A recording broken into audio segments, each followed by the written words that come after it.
নাও, তুমি একটু খাবে, আমি একটু খাবো। গুড মর্নিং সবাইকে। কালকে আমরা কালকে ভাবলাম যে রাত্রিবেলা অন্তত সারাদিন তো কোনো ভিডিও নেওয়া হয়নি। ভেবেছিলাম তাও ছোট ছোট একটা ব্লগ দেবো রাত্রিবেলা। এবার কালকে বৃহস্পতিবার ছিল, ও বাড়ি ছিল না, ও কলকাতায় গেছিলো ব্যবসার কাজে। আর ও না থাকলে আমার এমনি একটু বেশি ফেড লাগে। অল্প অল্প ছোট ছোট ক্লিপ নিয়েছিলাম, যে বেশি বড় করব না, ছোটোর ওপর কিছু একটা দেবো রাত্রিবেলা। কিন্তু রাত্রিবেলা একটা ইনসিডেন্ট ঘটেছে। সেটা হচ্ছে একটা ছোটোখাটো অ্যাক্সিডেন্ট হয়েছে আমার সঙ্গে, মাও ছিল গতকে নিয়ে। মেন কেসটা কি হয়েছে দেখো। কালকে রাত্রির বাজে 10:30, 11:45 প্রায় 10:30 তো হবেই। আমি মাকে নিয়ে আসছি। এবার ও তখন চলে এসেছে, ওকে ফোন করলাম। আমি দেখলাম যে মাকে নিয়ে আসবো, এসে ওর কাছে দাঁড়াবো, তারপর মাকে আবার ছেড়ে দেবে, আমি ঘতকে বাড়ি ঢুকিয়ে দেবো, তারপর ওর সাথে একটুখানি বেরোবো, ওই ভেবে আসছিলাম। একটা লোক আমাদের একটা রোডে 10:30টার সময়, বৃহস্পতিবার, নৈহাটি কিন্তু পুরোই ফাঁকা, একটা লোক আমাদের পিছন পিছন আসছে, মানে আমাদের পিছন মিনস আমাদের ফলো করে না, ওর মতো আসছে। আমি ইন্ডিকেটারটা দিয়েছিলাম ডান দিকে, বাঁদিকে। আমার হট করে মাইন্ড সেট হয়েছে যে আমি ডান দিক দিয়ে যাব। ঠিক আছে, রাস্তা পুরো ফাঁকা, শুধু আমার পিছনে উনিই রয়েছে, উনিও আস্তে বাইক চালাচ্ছে, আমিও আস্তে স্কুটি চালাচ্ছি। আমি রোডে ওঠার আগে, এরম না যে একদম রোডের মুখে এসে ইন্ডিকেটার চেঞ্জ করেছি, একটু আগেই চেঞ্জ করেছি। আর যেহেতু আমি ইন্ডিকেটারটা চেঞ্জ করেছি, তাই আমি বাঁদিকে গেলে যে বাঁদিক ঘেঁষেই রোড দিয়ে চলে যাবো, ডান দিকে গেলে হচ্ছে ডান দিক ঘেঁষে, মানে ডান দিকে উঠে যাবো, ওরকমভাবে আমি করিনি। আমি একদম মাথায় গিয়ে ঘেঁষে ডান দিকে উঠেছি, যাতে আমার পিছনে থাকা মানুষগুলোর কোনো রকম অসুবিধা না হয়। একজনই ছিল আমার পিছনে। এবার ওনার গাড়িও খুব একটা স্পিডে ছিল না, হালকাই ছিল। এবার উনি আমি যখন এগিয়ে চলে গেলাম, আমি সামনে দিয়ে এরমভাবে গেলাম, উনি কর্নার দিয়ে গা ঘেঁষে ঢুকে গেল। ঢুকে উ উ উ কিছু একটা বলছে পিছন দিয়ে, মুখে কিছু একটা চিবাচ্ছিল, মানে যেগুলো খায় মানুষ, ওরকম জাতীয় কিছু একটা কথা বলতে পারছিল না। মা বললো কিছু মনে হয় বলবে। আমি দাঁড়ালাম, আমি বললাম কিছু বলবেন? আমি তো জানি না আমার অন্যায়টা কী আছে, কারণ আমি যেভাবে গেছি আমার পিছনে একজন কেন 10টা বাইক থাকলে কারোরই সমস্যা হতো না। এবার আমি বলছি যে কিছু বলবেন? আমাকে বলছে যে হ্যাঁ, একদিকে ইন্ডিকেটার আর একদিকে যাচ্ছে না। যে হ্যাঁ দাদা, বুঝতে পেরেছি, কিন্তু আমি যেভাবে এগিয়েছি আপনার কিন্তু প্রবলেম হবে না, প্রবলেম হওয়ার কথা না। বলছে না, অসুবিধা হয়নি, কিন্তু এরকমভাবে এটা কি নিয়ম? আমি এখন ভুল করে ফেলেছি, কারোর কোনো সমস্যা হয়নি, এখন আর কী করা যাবে? আমার পিছনে তো কেউ নেই। আর আমি রাস্তা দিয়ে চলতে গেলে প্রত্যেকটা গলির মাথায় একটা করে হর্ন, তারপর সব ক্ষেত্রে ইন্ডিকেটার ইউজ, এগুলো আমি জেনারেলি করেই থাকি, আমার এগুলো মিস হয় না। এখন বললেন, আমি যবে থেকে সাইকেল চালাতাম, সাইকেল চালানোর সময় আমার বাবা বলে দিয়েছিল যে গলির মানে রাস্তাঘাটে যেতে কি দু সাইডে কোথাও গলি থাকলে বেল বাজাবি। আমার এগুলো তো কোনো অসুবিধা হয় না, আমার এগুলো অভ্যাস। তারপর সরি তারপরে বলেই যাচ্ছে হ্যাঁ আপনি ঠিক, আমি ভুল, আপনি ঠিক, এই সব আল তাবড়ি বলে যাচ্ছে। ঠিক আছে, একটুখানি এগোনোর পরে উনি নেশা করেছিল। ঠিক আছে, একটুখানি এগোনোর পরে আমি ডান দিক চেপে যাচ্ছি, যেহেতু সামনে দিয়ে কোনো মানুষজন আসছে না, আমি জানি আমি ডান দিক চেপে যাচ্ছি, সামনের দিকেও আসলে তার অসুবিধা হবে। আর উনি ক্রমশ আমার দিকে চাপছে গাড়িটা নিয়ে, আর প্রশ্ন করে যাচ্ছে। আমি একদম ডান দিকে চেপে গেছি, তখনও উনি আবার একটুখানি সরে এসে হ্যাঁ বলুন বলুন এরকম করে করে কথা বলে যাচ্ছে। এবার আমার হাতটা তো আমার কন্ট্রোলে রয়েছে, আমি তো নেশা করে নেই। আর ওনার হাতটা তো ওনার কন্ট্রোলে নেই, এবার জোরে চালালে একটা স্পিডে থাকলে কন্ট্রোলে থাকে, উনি স্লো করে দিয়েছে, হাতটা গেছে ঘুরে আমার গতর মধ্যে ঢুকিয়ে দিয়েছে, মানে স্কুটিটার মধ্যে, ওনার গাড়ির সামনের জায়গাটা আমার গাড়ির সামনের জায়গাটার মধ্যে ইয়ে করে দিয়েছে। পড়ে তো সঙ্গে সঙ্গে আমি গেছি পড়ে উল্টে। আমি আমি অনেক চেষ্টা করেছি যে আমি পায়ের মধ্যে প্রেশার দিয়ে আমি দাঁড়াবো, জিনিসটা এবার হাতে, ডান হাতে থাকে গাড়ির পিক আপটা, গাড়ি হট করে ওরকমভাবে থামিয়ে দিয়ে দাঁড়িয়ে যাওয়া যায়? একটা গাড়ি এরকমভাবে পিছনে রয়েছে মা, দুজন মিলে পড়ে গেছি। পড়ে গিয়ে আমি তো পড়তে পড়তে ভাবছি যে মায়ের যেন বেশি ব্যথা না লাগে, যা হবে যেন আমার ওপর দিয়ে চলে যায়। তো পড়েছি, পড়তে পড়তে আমার তো মাথার মধ্যে ওটাই ঘুরছে। পড়ে যাওয়ার পর আমি পড়ে রয়েছি, আমি কি করবো, মায়ের দিকে তাকাতেও পারছি না পিছনে যে কি অবস্থায় আছে মা। এবার আমি এইটুকুনি বুঝলাম যে আমি যতটুকুনি ব্যথা পেয়েছি উঠে দাঁড়িয়ে পড়তে পারবো, অসুবিধা হবে না। পিছনে আমাকে একজন তুলতে আসলো, আমি পিছনে মাকে ঘুরে দিই, মা শুধু পড়ার সময় একবার আউ বলে চিৎকার করলো।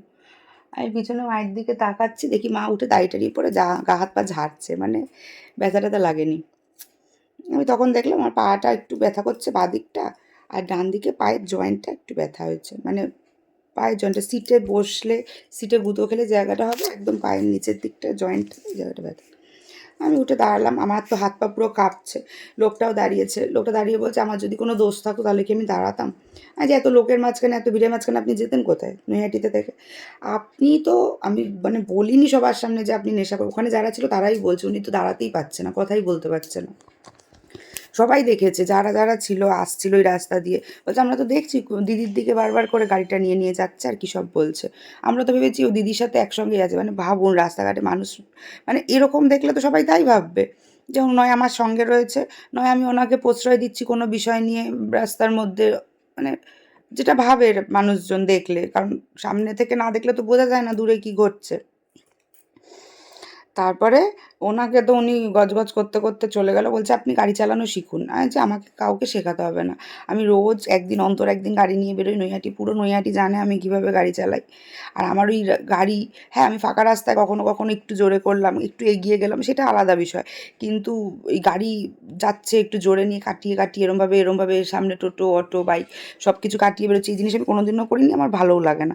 আর আমি মানে বিশাল কোনো স্পোর্টস বাইক চালাই না যে আমাকে লোককে দেখাতেই হবে যে আমি কিভাবে গাড়ি নিয়ে যাচ্ছি চলছি। আর আমি সবচেয়ে বড় কথা, আমি একা গাড়ি নিয়ে বেরোই না, সঙ্গে না সঙ্গে আমার কেউ না কেউ থাকেই, নয় মিমিকে নিয়ে বেরোই, নয় মাকে নিয়ে বেরোই, নয় ওর মা থাকে, কেউ না কেউ থাকেই। আর সেক্ষেত্রে আমার মাথার মধ্যে এই ব্যাপারটাও থাকে যে আমার পিছনে একটা মানুষ রয়েছে, আমি সেরমভাবেই চালাবো যাতে আমার সমস্যা হলেও তাদের যেন কোনো সমস্যা না হয়। তো যাই হোক, মা ছিল, আমার মা ছিল, মাকে নিয়ে নিশ্চয়ই আন্তাবড়িভাবে গাড়ি চালাবো না। তারপরে এই নিয়ে তো হলো, হওয়ার পর উনি চলে গেল, আমার পায়ে ওই ওখানে একজন ফুচকার একটা দাদার দোকান আছে খুব ভালো, ও বলছে যে আমরা দেখলাম তো তখন আপনি যাচ্ছেন, আপনার সঙ্গে সঙ্গে উনি পাশে পাশে খালি যাচ্ছে আর কি সব বলছে। বললে আমার পায়ে একটু লাগলো, তারপর বাড়ি এলাম। বাড়ি আসার পর তো মা তো চলে গেল, মা বললো আর আমাকে ছাড়তে যেতে হবে না কাউকেই, আমি চলে যাচ্ছি হেঁটে হেঁটে, তুই বরং বাড়ি চলে যা। ওকে বাড়িতে বাইরে রাখলাম, মন্টু কাকু ঘরে ঢুকিয়ে দিয়ে চাবি টাবি দিয়ে গেল। আমি বাড়ি এসে প্যারাসিট খেয়ে শুয়েছি একটা। আমার শাশুড়ি মা বললো একটা প্যারাসিট খেয়ে নে, ব্যথা ট্যাথা যদি হয়। আমি ঠিক আছে হালকা ব্যথা। সকালে আজকে ঘুম থেকে উঠে দেখছি আমার পুরো বডিতে ব্যথা, সারা গায়ে, আমি এই জায়গাগুলো এইগুলো নাড়াতে পারছি না, বিষ ব্যথা।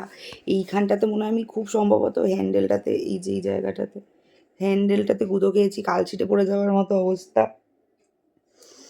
পুরো গায়ে ব্যথা, পা তো ছিঁড়ে যাচ্ছে ব্যথায়, পায়ের ওই জয়েন্টটা, মানে যে জায়গাটাতে হয় থাইয়ের নিচের দিকটা, ওইখানটাতে মানে শক্ত শক্ত হয়ে রয়েছে, কালছিটে, মানে গুঁতো খেলে যেমন রক্ত জমলে যেমন হয়, সারা গায়ে ব্যথা। আমার এত রাগ উঠছে, মাকেও ফোন করলাম, মা বললো না আমার কোথাও ব্যথা হয়নি।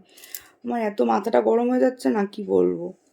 ওইভাবে তুমি ঠিক আছে নেশা করে আছো সব ভালো, আস্তে আস্তে গাড়িও চালাচ্ছ, তোমার দুবার বলেছো মানুষকে বদনাম অপমান মানে তার ভুল ধরলে দোষ ধরলে, এবার তুমি নর্মাল ভদ্রভাবে চলে যাও।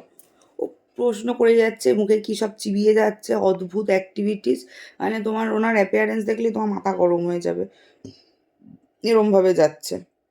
তার মধ্যে ফট করে এসে গাড়িটাকে ঢুকিয়ে দিল আমার গাড়ির মধ্যে। কেমন রাগটা ওটা আমার, যা মাথা, আমি ভাবছি গাড়িটাতে কোনো দাগ টাগ হলো কি না, যেগুলো হয়। আর খুব বাজেভাবে একটা কিছু হতে পারতো, মানে কপাল ভালো ছিল বলে কালকে ওরকমভাবে আমরা বেঁচে গেছি। মায়ের কিছু লাগেনি, এটাই আমি সবচেয়ে বড় ভাবছি, মায়ের যদি লাগতো তাহলে কি হতো, দুজনের একসাথে তাহলে কে কার সেবা করতো, কি হতো তখন। আর প্রবলেমটা এই জায়গাতেই হয়, মানে যারা নেশা করে তাদের কিছু হয় না, উল্টে ঠুকে দেয় আর একটা অন্য মানুষকে যারা ভদ্রভাবে গাড়ি চালাচ্ছে। আগের দিন বাইপাসেও ইয়েতেও দেখছি, সার্ভিস রোডে মানুষ সার্ভিস রোড দিয়ে কেন যায়, যারা একটু ভদ্র মানুষ, আতঙ্কিত থাকে, একটু আস্তেই গাড়ি চালিয়ে যাবে ভাবে, তারাই সার্ভিস রোডটা বেসিক্যালি ধরে। তো তোদের যখন জোরে উড়িয়ে উড়িয়ে গাড়ি নিয়ে যাওয়ার ইচ্ছা, তোরা হাই রোড দিয়ে যা না, এদিকে যাচ্ছে সার্ভিস রোড দিয়ে, এদিকে গাড়িটা হু করে চালাচ্ছে, এক হাত দিয়ে ধরে গাড়ি চালাচ্ছে আর এক হাত ওর ব্যস্ত, মানে ভাবি মানুষের এই জিনিসগুলো তুমি করো, নিজের শখ নিজের ইচ্ছা করো, কিন্তু এমনভাবে করো যাতে অপরের ক্ষতি না হয়, তাই না?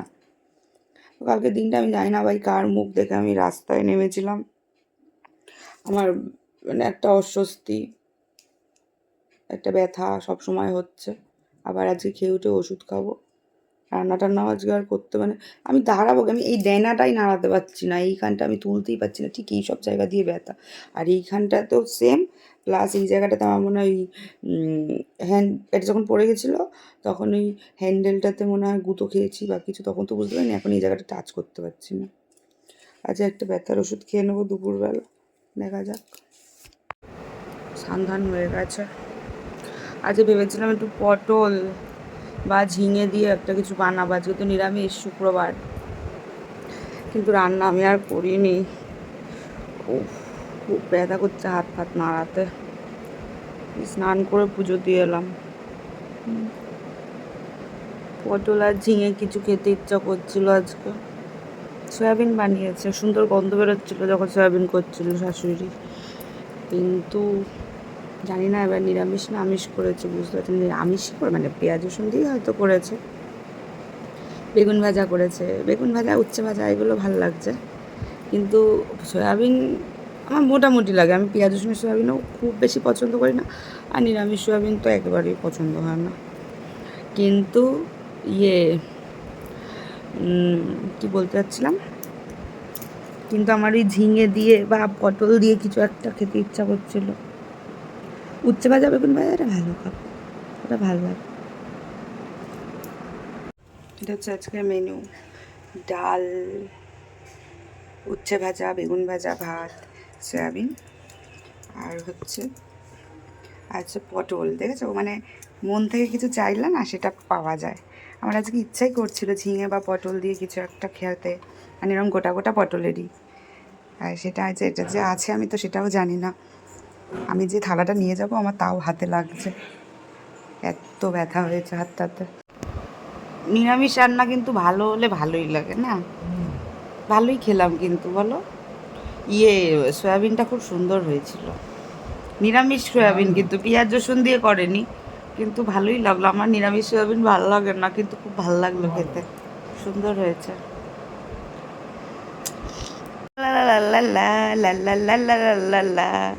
জোরে পড়ছে,